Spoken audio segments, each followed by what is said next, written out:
ug hatagan mo akog anak nga lalaki, ihalad ko siya kanimo aron mag-alagad siya kanimo sa tibuok niyang kinabuhi, ug dili ko gayud siya patupihan.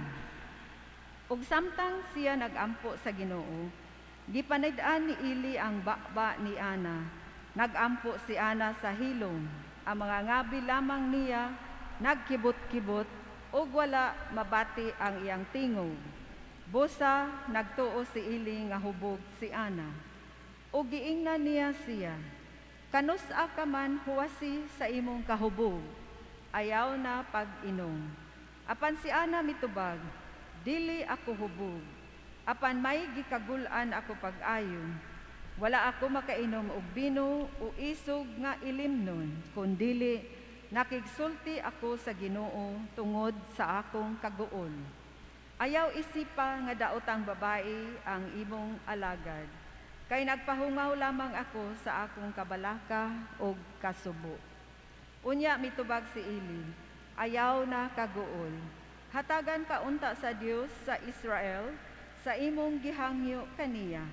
Ug miingon siya, "Hinaot unta nga kahimut-an mo kining imong sulugoon." Unya milakaw si Ana ug mikaon ug wala na siya masubo. Unya mibangon sila sayo sa buntag ug misimba sa Ginoo, ug namauli sila sa ilang balay didto sa Rama. Nakighilawas si Elkana kang Ana ug ang Ginoo naluoy kang Ana. Sa pag-abot sa hustong panahon, nanamkon siya og nanganak og lalaki nga ginanlan niya Samuel. Kay kining bataa iya mang gipangayo sa Ginoo. Ang pulong sa Ginoo. Salamat sa Diyos.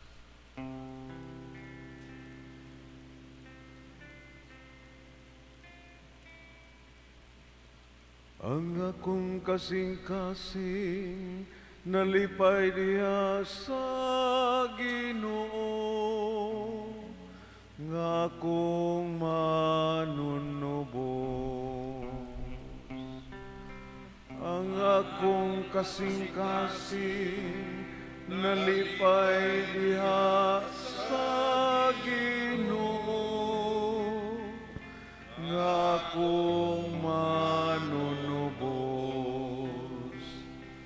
Ang akong kasing-kasing nalipay diha sa Ginoo, ang akong gahom gibayaw diha sa akong Dios. Akong gibuntog ang akong mga kaaway, nalipay ako sa akong kadaugan. Ang akong kasing-kasing nalipay diha sa Ginoo, nga akong manunubos. Ang mga pana sa gamhanan nangabali, samtang ang mahuyang nagabakos o kusog. Ang mga busog nagpasuhol upan, samtang ang mga gutom nabuhong sa inagaw. Ang landay nga asawa nanganak og daghan nangamingaw. Ang akong kasing-kasing nalipay diha sa Ginoo, nga akong manunubos. Ang Ginoo nagpatay sa ug nagahatag og kinabuhi. Nagabanlod siya ngadto sa kahiladman, ug nagabayaw siya pag-usab. Ang Ginoo nagahimo sa kabus ug nagahimo sa dato. Siya nagahimo pagpaubos ug siya usab ang nagabayaw. Ang akong kasing-kasing nalipay diha sa Ginoo nga akong manunubos. Iyang gibangon ang hangul gikan sa abo, gikan sa basurahan iyang gisa ang kabos. Aron pagpalingkod kanila uban sa mga hamili, ug paghimo og maymayaong trono sa ilang kabili. Ang akong kasing-kasing nalipay diha sa Ginoo nga akong manunubos.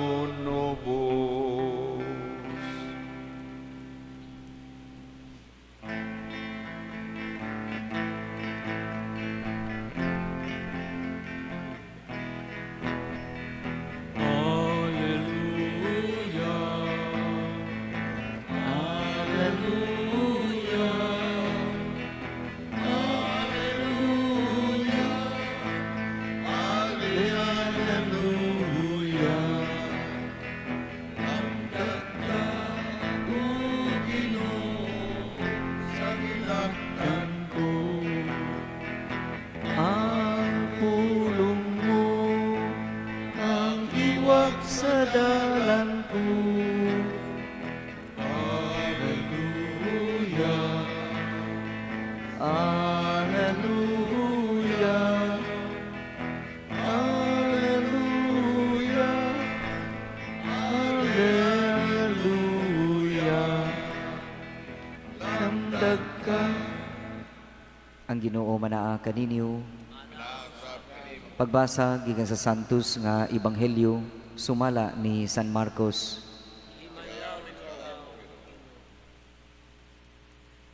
Unya miabot sila sa lungsod sa Capernaum ug sa pagkasunod nga adlaw ang ipapahulay misulod si Jesus sa sinaguga ug nagtudlo.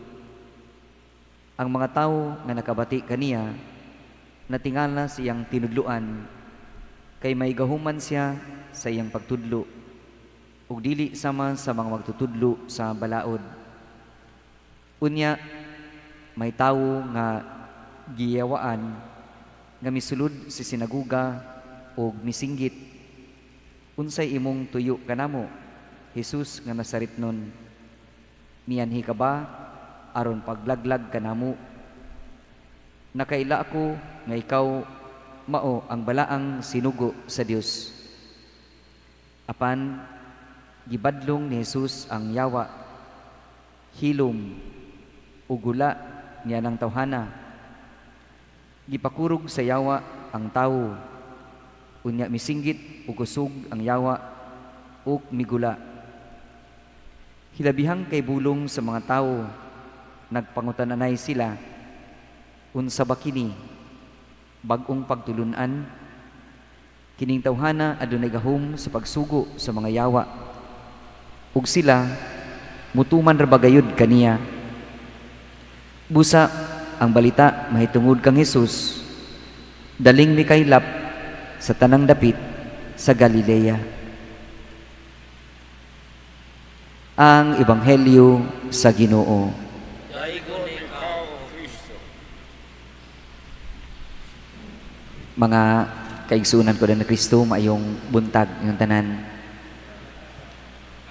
Sa atong Ebanghelyo karon, nagkatagbo lagi ang Ginoo ug ang usa kaya tawo nga matud pa giyawaan. Unsa magoy description aning tao nga giyawaan nakakita na mo ana. Sa ebanghelyo, ang tao nga giyawaan gi-describe nga nisulod pud og sinaguga. Sa ato pa ang yawa, ang taong giyawaan musud pud na og simbahan. Unya sa ebanghelyo karon, ang tao kanang nakaila pud sa Ginoo. Posible tingali nga kanang tawo nga giyawaan mantigo po na ang mukanta panahon sa misa, no? Pero nisud og simbahan pandili magampo. Gani gi-describe diri nga misinggit sa ato pa, magsaba-saba. Mantigo siya muhangyo sa Ginoo apan dili mantigo muampo. Dili san mantigo maminaw sa sugo sa Ginoo ingon man sa pagtuman niini. Mao na ang description sa usa ka tawo nga mayawaan. Kung ato ning pamalandungan, posible biya kaayo nga hasta kita mayawaan. Muna maigsuon atong hangyo pangayoon sa Ginoo. Kaunta kining mga yawa sa atong kinabuhi iya untang papahawaon aron kita makahatag og tinuod nga pagdaig sa Dios. Kita makapaminaw sa iyang sugo o makatuman nini.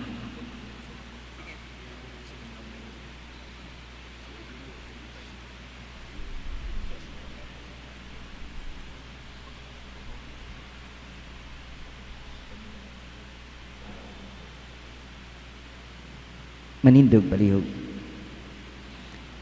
Pinaagi sa ebanghelyo, si Kristo nagpahayag kanato uban ang mga pulong sa walay katapusang pagmando ug ang mga buhat sa makaalim nga gahom. Pinaagi kaniya, masaligon kitang magampo. Makagagahom nga Dios, dungga kami tanan. Makagagahom nga Dios, dungga kami. Nga ang simbahan padayong magtudlo sa kamatuoran ni Kristo ug makigbatok sa mga dautan sa atong panahon. Magampo kita sa Ginoo. Makagagahom nga Dios, dungga kami. Nga ang mga nangulo sa kalibutan mopalambo sa katarong diha sa ilang pagdumala ug magkugi aron pagwagtang sa mga dautan diha sa katilingban nga ilang gipanaaran nga alagaran. Magampo kita sa Ginoo. Makagagahom nga Dios, dungga kami. Nga dili unta kita magtinapulan diha sa atong kinabuhi sa pagampo. Sa ingon, ang daotang mga espiritu dili makagahom kanato. Magampo kita sa Ginoo. Makagagahom nga Dios, dungga kami. Nga ang mga masakiton malingkawas gikan sa ilang mga balatian sa lawas ug sa espiritu. Magampo kita sa Ginoo. Makagagahom nga Dios, dungga kami. Nga imo untang isipon nga takos ug mapuslanon alang kanamo nga ang halangdong Teofilo kamumot mabayaw na ngadto sa altar sa mga santos. Magampo kita sa Ginoo. Makagagahom nga Dios, dungga kami. Nga ang mga matuohong mitaliwan na makatagamtam sa namasanag nga banagbanag sa kinabuhing tunhay. Magampo kita sa Ginoo. Makagagahom nga Dios, dungga kami. Langitong Amahan, nagmaya kami diha sa imong naghingapin nga gugma alang kanamo. Tukura ang imong pagmando, sulod kanamo, ug kuyugi kami sa among pagpanaw nining kinabuhia. Nagaampo kami, pinagi ni Kristo, among Ginoo. Amen. Amen.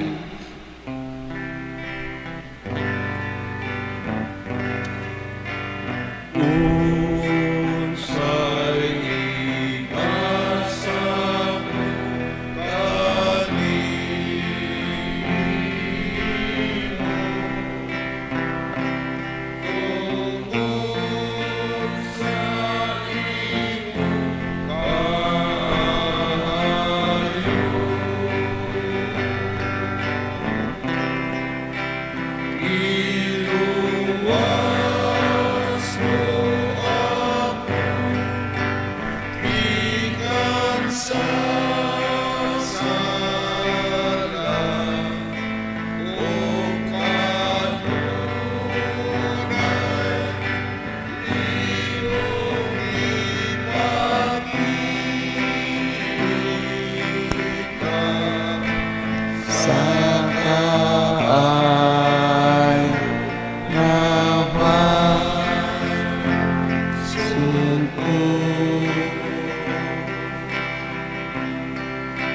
kaay Yahwa suku. Mga igsuon, pagampo kamo, aron nga ako ug ang inyong sakripisyo, dawat ta sa Dios nga mahan, makagagahom sa tanan. Nawaton ta sa Ginoo ang sakripisyo gikan sa imong kamot, alang sa pagkain panimaya sa iyang ngalan, alang usab sa atong kapuslanan ug sa tibuok niyang santos nga simbahan. Makapahimot unta kanimo o Ginoo ang mga halad sa imong katawhan. Pinaagi niini, mutubo unta kami sa pagkaasantos ug itugot kanamo ang among gipangayo nga mahigugmaon. Kini among gipangayo pinaagi ni Kristo among Ginoo. Amen. Ang Ginoo manaa kaninyo. Nausab kanimo Ibayaw ang inyong mga kasing-kasing. amo nang ibayaw nato sa Ginoo. Magpasalamat kita sa Ginoo nga atong Dios. Angay ug matarong. Santos nga mahan, Dios katunay makagagahom sa tanan. Angay matarong gayud nga magpasalamat kami kanimo kanunay sarang dapit. Kay imong gibuhat ang tawo tungod sa kaayo, ug imong gisilutan tungod sa katarungan, ug imong giluwas tungod sa kaluoy pinaagi ni Kristo among Ginoo. Ug busa, ang tanang mga binuhat sa langit ug sa yuta, nagaawit sa bagong awit sa pagdaig. Dugo sa kami sa tanan mo mga anghel sa langit, sila pagsangyaw, sa mga walay hunong nga himaya, diya sa kaawit sa pagdaig, sa ilang pag-ingon.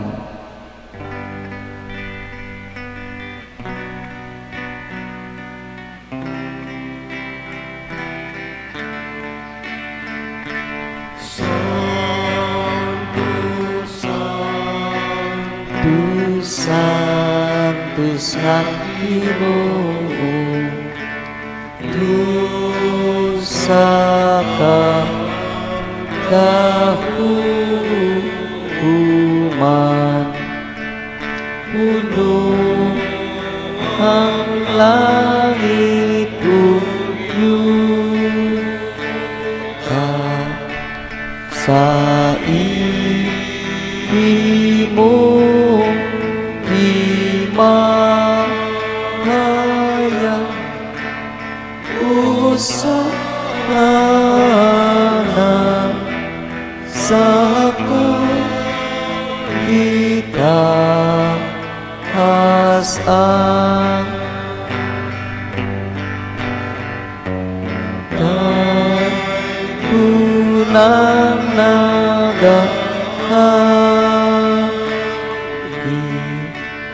sa ngalan sa Ginoo usana sa kaitaas-an.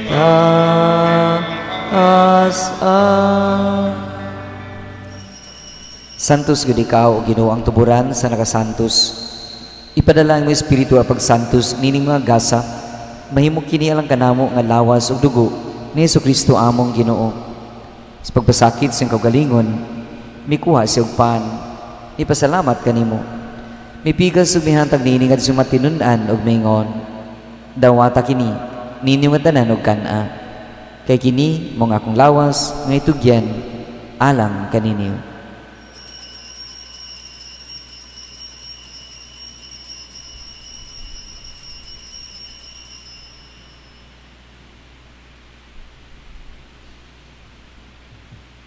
Sa samang paagi tapos ng panihapon, mikuha sa kalis. Ipasalamat kanimo pag-usab. Mihatag din nga sumatinunan ug mingon. Dawata kini ug panginom ka mga tanan gikan niini. Kay kini mong kalis sa akong dugo sa bag-og tunay nga kasabutan. Ang dugo nga iulan lang kanini ug alang sa tanang mga tao aron ang mga sala mapasaylo. Buhata kini aron paghandom kanako.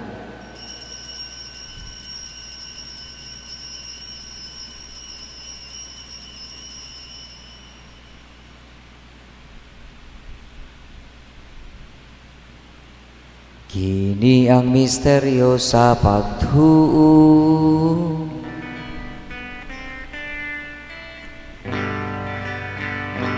Pinaagi sa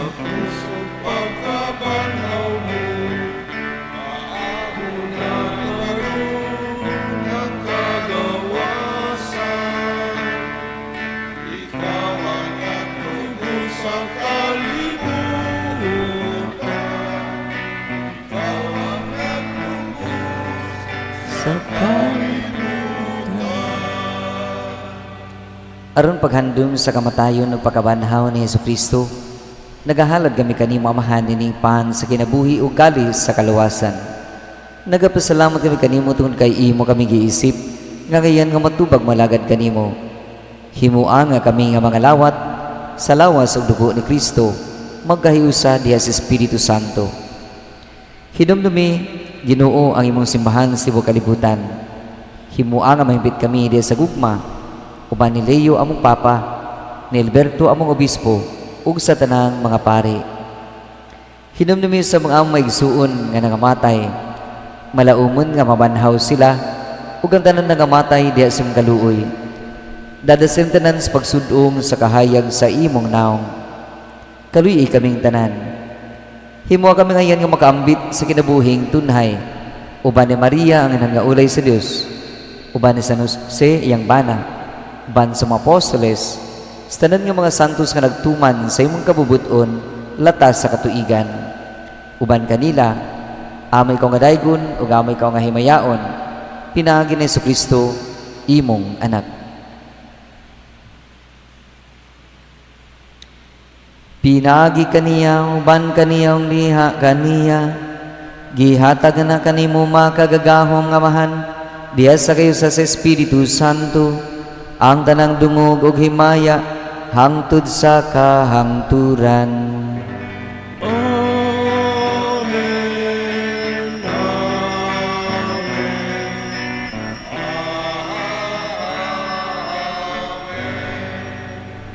Ug karon magiusag sa pag-ampo samahan atong gamiton ang mga pulong nga gitudlo sa atong manunubos. Mahal namo nga anaa sa mga langit, hagtay ang imong ngalan. Muabot ka namo ang imong giharian, matuman ang pagpuot dinhi sa yuta, mayon sa langit.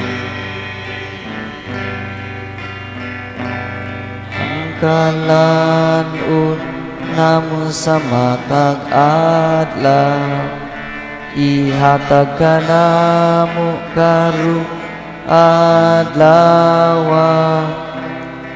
ug pasaylo ka kami sa among mga sala, maingon na kami nagapasalo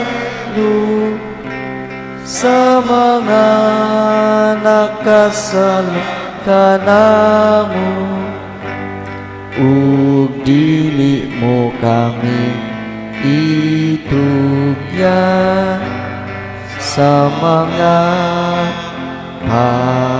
panulang. Inunuang luwasa kami sa dautan.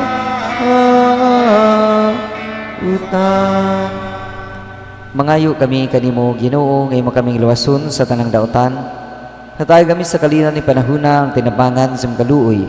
Mahalikay kami kanunay sa sala, ug malay sa nagasamok, samtang nagapaabot kami nga malaumon sa pagbalik na Jesucristo among manunubos.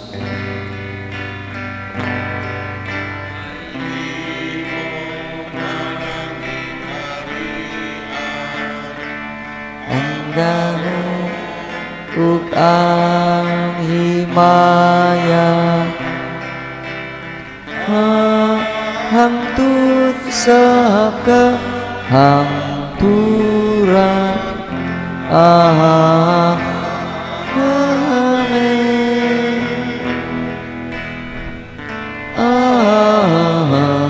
Amen.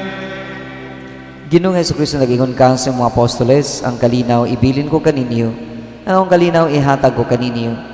Ayaw tanawang among mga sala, kalinaw pagsalig sa simbahan, usibo si mga kabubuton, Natag kami sa kalinaw gahusay kung ngabughari hangtod sa kahangturan. Amen. Ang kalinaw sa Ginoo sa kanunay manaa kaninyo. Nasa kanimo. Ato ipakita ang timaan sa tungpag inig sunay panagdait.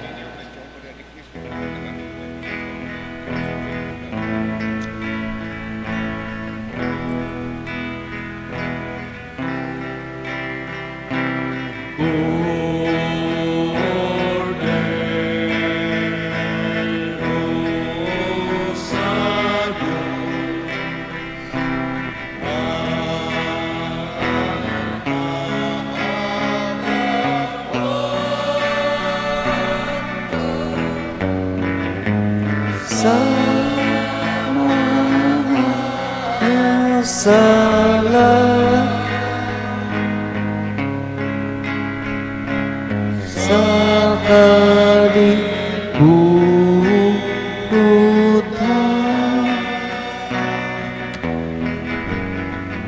haloy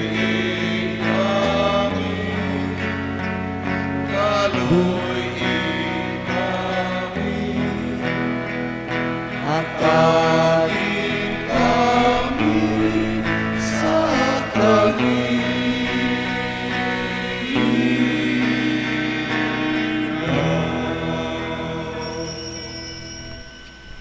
Kini ang kordero sa Dios nga nagawagtang sa mga sala sa kalibutan.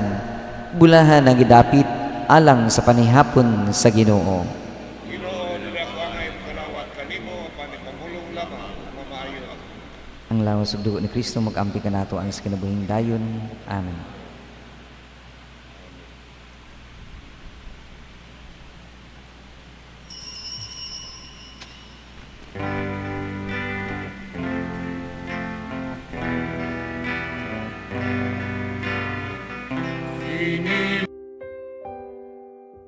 My Jesus, I believe that you are present in the most holy sacrament.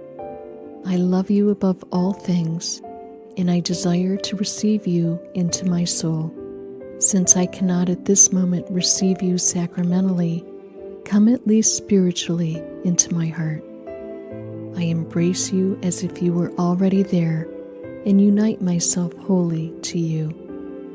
Never permit me to be separated from you. Amen.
Magampo kita. O Diyos nga makagagahom, itugot nga ang gibuhong mo sa imong mga sakramento, mag-alagan ta kanimo sa kinabuhi nga makapahimot kanimo. Kini among gipangayo, pinagi ni Kristo among Ginoo. Amen. Ang Ginoo manaa kaninyo. Manalangin kaninyo ang makagagahom nga Dios, ang Amahan, ang Anak, ang Espiritu Santo. Amen. Tapos ng misa, dadan yung gugma o kalinaw ni Kristo. Salamat sa Diyos. Magambahan kita karon, Mga anak sa Diyos, pagulahan